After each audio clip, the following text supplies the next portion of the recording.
And today, people from all over the country have come together to remember the lives lost. KENS 5's Meredith Haas spoke to those at the Wall of the Flowers Memorial on Water Street in Kerrville that grows every day. Feet of water would have been rushing over me a week ago today, completely altering a community, but never breaking them. It's just so many. Everybody keeps saying it's Jesus' fault. This is not his fault that happened. Ours it is in heaven. Give us these days our daily bread, and forgive us our trespasses. Can we forget those who trespass against us? And lead us not into temptation, but deliver us from evil. Amen. Well, when the Lord speaks to you and He tells you to go, you have to go.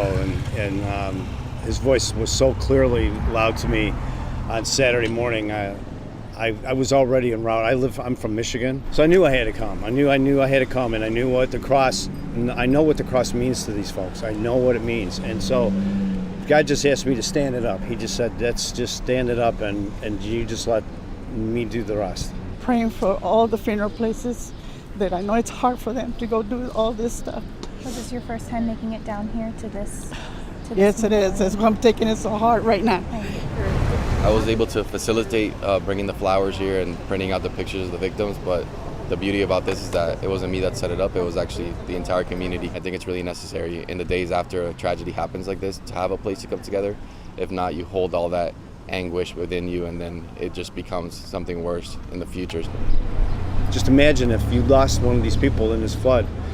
Imagine what it means to them right now, you know. And it's just, we're just praying that it brings them, that they don't lose their faith, you know.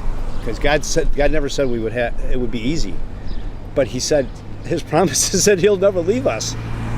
That's His promise, and He never goes back on His promises.